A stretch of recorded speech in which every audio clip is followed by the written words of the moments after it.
The headlines. Bandits kill Imam, invade worshippers during mosque attack in Kaduna. INEC removes name of former petroleum minister from candidates list from Bayelsa governorship election. Former SGF Adamu Fika dies at 90. And from the international scene, Israel to refuse visas to UN officials as at least 5 killed in raids in occupied West Bank. Hello and welcome to Trust TV News Update. I am Sumaya Abubakar.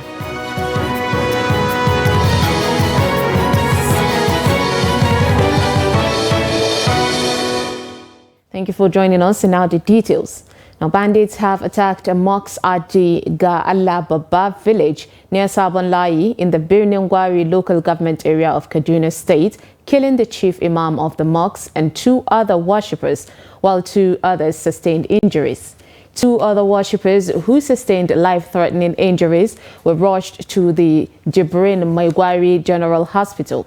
A community leader, Zubair Abdul Rauf, said the incident happened in the early hours of Tuesday when the Muslims were praying, observing their morning prayers. According to him, the bandits were returning from Zamfara State through the Kamuku forest near Kuriga village, and upon seeing the Muslim faithful observing morning prayer, opened fire on the worshippers, killing the chief imam and 2 others. Police are yet to confirm the incident. Now, while lamenting the constant attacks by the bandits in most communities in the local government, Abdul Rauf called on Northwest governors to urgently set up a joint security task force that will include conventional security agencies and local vigilantes to flush out the bandits from their enclaves. The Delta State Police Command on Tuesday paraded 5 suspects for offences ranging from murder, kidnapping and rape. Recovered from the suspects were 1 AK-49 rifle, 2 magazines, 1 locally made double-barrel gun and 2 live cartridges. Parading the suspects at the police headquarters in Asaba, the public relations officer of the command, DSP Bright Edafe, assured residents of adequate security during the Embers months. Jonathan Anwanyai reports. Among those paraded on Tuesday was a 46-year-old proprietor of a private school in Agbo, Ika South local government area, for allegedly defiling a 4-year-old female pupil of the school. Also paraded was Najo from Wiki, a father who was alleged to have flogged a teacher to death in Delta State for disciplining his son. 3 others were paraded for allegedly kidnapping within the Warri metropolis. And the child repeatedly told the investigators that this particular uncle of hers defied her in the school premises. And this was made obvious because there's what we call identification parade, where the suspect was placed alongside other males, and the child was asked to identify who defied her. Incident in Agbo, where a parent who, out of anger that the child was manhandled in school, according to him, the child was flogged and there was a mark on the child's body. He went to the school, and according to him, when he saw the teacher who flogged the child as identified by the child, he took a cane which he saw at the school. In an attempt to flog the teacher while there was this fracas ongoing, the victim, who is now late, one Ufa Sunday. As I carry cane where they the table, I won't whip, and the other teacher say no. Ma leave me the principal call. If the principal call, I go report the matter. Now it's okay. Time of my market don't reach to me to go my market. I went out before my daughter call me, say that uncle way they look them don't fall for that, don't fall for ground. Now I rush come back. Maybe the matter. That it was in the night when she was beating her that she started seeing the blood. Where the uncle fall. They said it's not possible to have a girl rape come me say my and she will walk very well like that. They not change the story. Then one carry the map. The map. My younger brother was there when they interviewed the girl. They brought out a penis and brought out a razor blade. They pointed razor blade. The Delta State Police Command also assured Deltans of a crime-free Ember months. Jonathan Awanyai, Trust TV News, Asaba. Meanwhile, residents of Beganu area of Minna, Niger State, say they are yet to recover from the shock 48 hours after the gun duel with the suspected member of Boko Haram, whose house was raided by security operatives in the area. Abubakar Akote reports that the suspected terrorist on Tuesday engaged security operatives with sophisticated weapons in a fierce battle when attempted to apprehend him in his house. The report. Some residents say it was the first time they heard the sound of a rocket launcher reportedly used by the suspect to bring down part of the fence of his house through which he escaped. A house directly opposite that of the suspect was badly damaged, while other houses had their window glasses and ceilings shattered by the vibration arising from the sound of the RPG the suspect reportedly used to create escape routes for himself. We are in the inner room, me and my family. We now rush down to the parlor. The same thing, we are hearing their voice. All we thought is robbers. So within 15 minutes, we hear a big explosion, and we are here with in the parlor with my family. When the thing hit our building, some of the block touches our body. My wife rushed to, she want to go and open the door, and I hold her, say no, what must happen will happen. We are here, we will not go to anywhere. We can't leave if they come and meet us, fine. If they didn't come, but we will not go out. We now rush to the kitchen. We stay in the kitchen from 11:36 up to 3:30 before we couldn't hear any noise again, no any shooting again. My electronics are here. When the thing fell, it fell down on them. Then it affected the screen of my phone and my wife. That is the thing. And most of our property inside, it broken because of the heavy explosion. That is what really happened. We don't know much about him. The only thing I know about him is whenever he's passing through my house, he will greet. He normally greeted me in the morning or in the evening when he's passing. Because you don't allow anybody to, you don't even close to people. And he just came here not quite 1 year and some months that he bought the house and came here. The unfortunate story is from the process of getting land and also getting building in this area. There is no proper check and balance. That is, people who sold these lands are so eager to sell it and get money. And probably because we have the structure of Mayangwas and stakeholders within the area. So you as just a neighbor cannot just come up and say you are questioning why are they selling the lands or why are they selling the property without following due process. Residents asked the state government to adopt Know Your Neighbor strategy to assist in fishing out bad elements in communities in the states. Abubakar Akote, Trust TV News, Minna. Ahead of November 11th governorship election, Timipri Silva, governorship candidate of the All Progressive Congress, the APC in Bayelsa State, is facing yet another hurdle as the Independent National Electoral Commission, INEC, releases amended list of governorship candidates in the state, excluding him and his running mate, Joshua Makiva. The situation has already thrown the supporters of APC into anxiety, with many comparing it to the situation that prevented the party from governing the state after winning the 2019 governorship election. According to the amended list uploaded on the Commission's website on Tuesday, Silvers and his running mate were excluded due to the October 10th Federal High Court order that disqualified him from participating in the state governorship election. The list signed by the secretary to the commission, Rose Oriaran Anthony, had the column for the names of APC candidates and his running mate left blank with remarks court order. Disqualifying Silva and his running mate a few weeks ago, Justice Donatus Okorowo held that having been sworn in twice and ruled for 5 years as governor of Bayelsa State, Silva would breach the 1999 constitution as amended if allowed to contest again. But the APC Gubernatorial Campaign Council, while reacting to the exclusion of its candidate, urged the party supporters not to be deterred.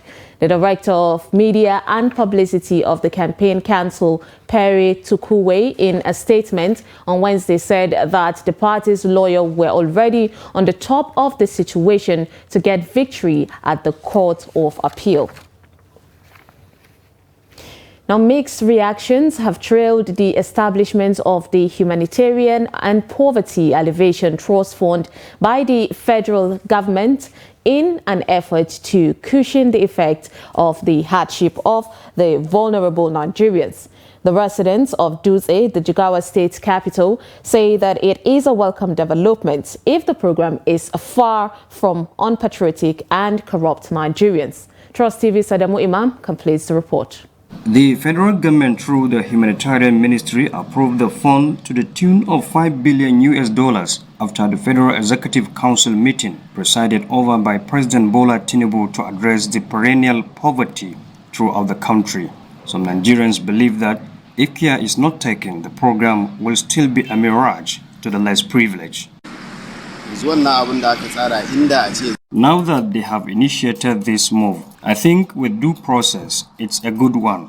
If they had done what is right all this while, this move would have started. But because fairness is not in their calendar, and implementation is another issue as well, maybe some few individuals will continue to benefit, but not the actual beneficiaries. That's the usual occurrence in Nigeria. 30% is going to come out from federal government, and the rest of 70% is going to come out from private sectors and international donors. So this is a very wonderful program that will reduce poverty drastically in this country. It's going to help a lot of people, and it's going to change a lot of people's life, most especially those that are less privileged, if truly the funds are going to be sharing the way it's supposed to be done. I think it will, if it's going to reach up to the less privileged, so it's a very good platform, and I believe it's going to help a lot. They, however, pointed that previous social investment programs to address poverty did not go well with many in the country due to corruption on the part of Nigerians saddled with the task of executing them. It's a very good platform which is going to help a lot of people, but the challenges now is the corruption. Because if there is not a good coordinator, it will not reach up to the poverty people. That is the less privileged, or to be precise. So those are the kind of challenges I think definitely they are going to face. So I expect the federal government to, find a way of tackling that aspect. We hope that Mr. President will continue to bring new innovation and new system that will reduce poverty in this country. According to Humanitarian Affairs Minister Beta Edu, the fund is expected to be generated annually from the government, donor agencies, the private sector, and other innovative forms of resource mobilization. She added that the governing board will supervise the implementation of the fund and involve key stakeholders that are relevant to the process. Adamu Imam, Trust TV News, Jigawa. The Lagos State government has sealed the popular Alade market in the Onigbongbo local council area of Ikeja over violation of environmental laws. This was disclosed on Wednesday by the spokesman for the Ministry of Environment and Water Resources, Kunle Adeshina, in a post on his X handle, formerly known as Twitter. Following the directive by the Commissioner for Environment, Tokumbo Wahab, Adeshina said the enforcement was carried out on Wednesday by the officials of the Lagos State Waste Management Agency, the LOMA, in collaboration with KAI and Lagesi. Some of the affected markets included Alaba Market, International Market, Mile 12, Owode Onirin, Ladipo Market, Okeodo Market, and Aspamda, and others. Now, former secretary to the government of the Federation, Adamu Fika, has died at the age of 90 years. The elder statesman, who had been battling with health-related challenge for some time, died mid-flight while returning from a London hospital to Kaduna late Tuesday evening. The funeral prayers for the Wazirin Fika will hold at Sultan Bello Mosque in Kaduna late Wednesday. Now, late Adamu Fika was born in Fika, present-day Yobe State, in 1933. He had an illustrious civil service career and later served as the PRO Chancellor and Chairman of the Governing Council of the Ahmadu Bello University, ABU Zaria. He was also the chairman of the Board of Trustees of the Arewa Consultative Forum, the ACF. The Wazirin Fika began his educational journey at Kaduna Government College and the Nigerian College of Arts, Science and Technology, now known as Ahmadu Bello University. He held several significant positions, including the permanent secretary of various federal ministries, such as Internal Affairs, Commerce and Communications. He also served as the head of civil service of the Federation and made invaluable contributions to the development of Nigeria. You're watching News Update on Trust TV. Coming up, we will tell you why residents decry estimated billing. This and more after the break. Stay with us.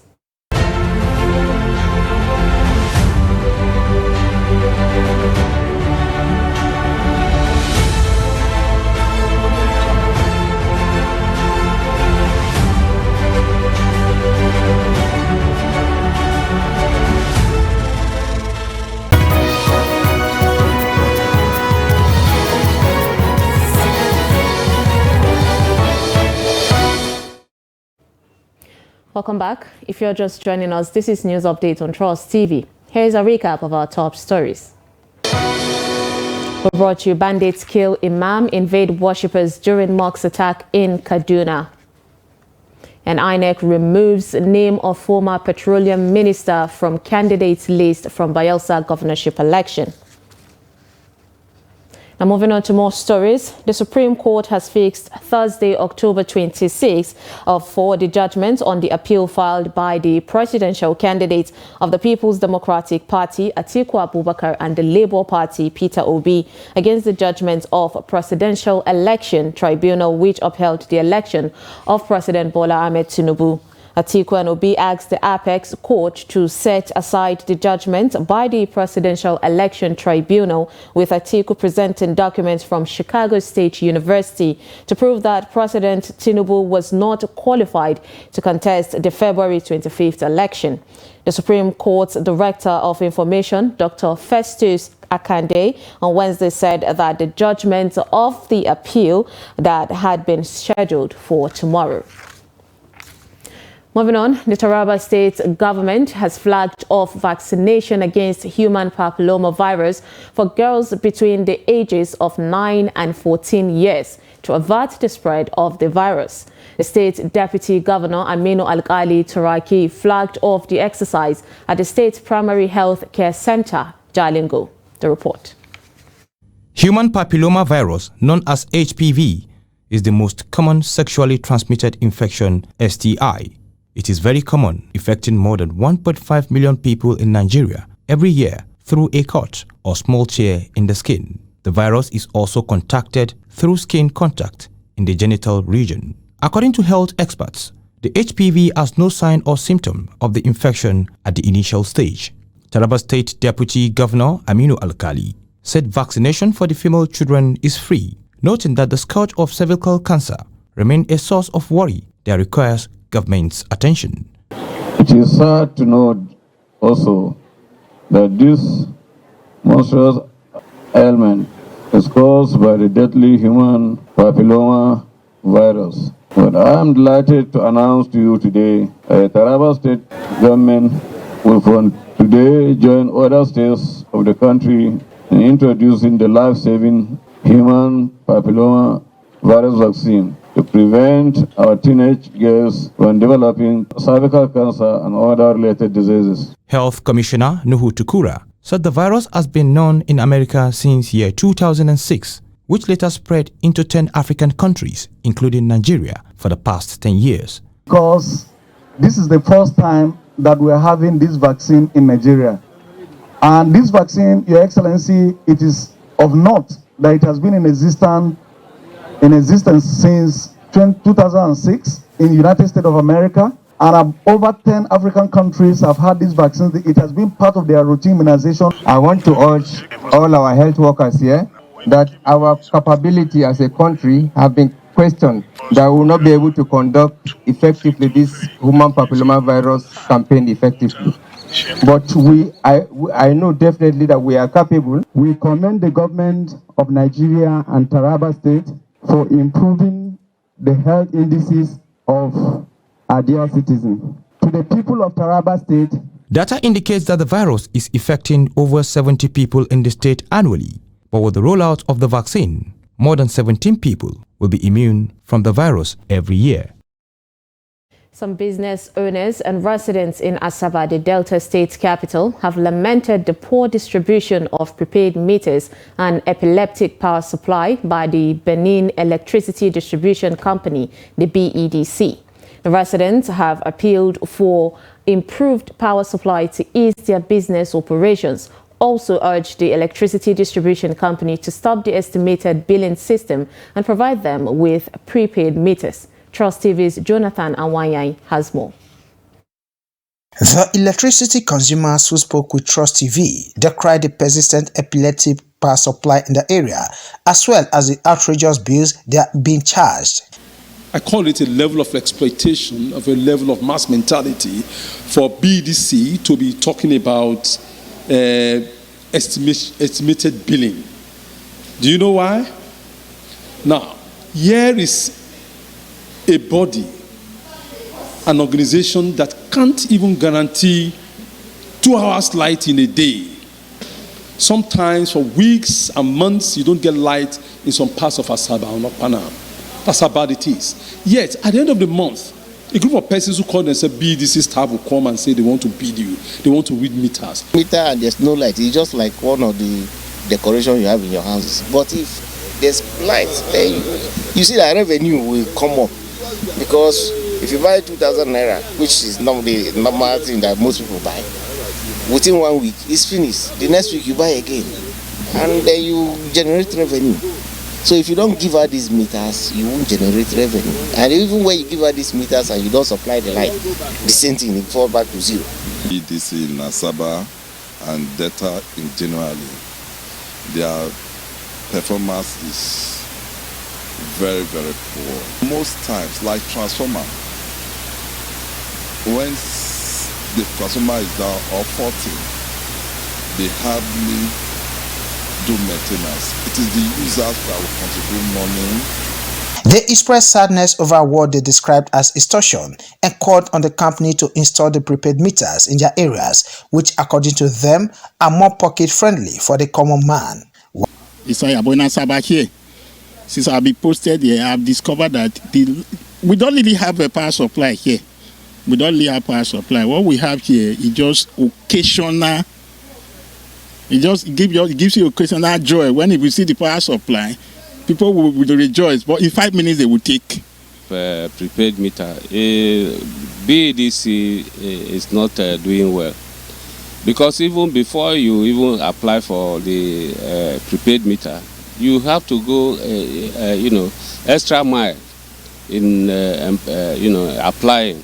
And like they say, we should pay for prepaid meter. We have paid. We have not been given. Every month they will bring estimated bills.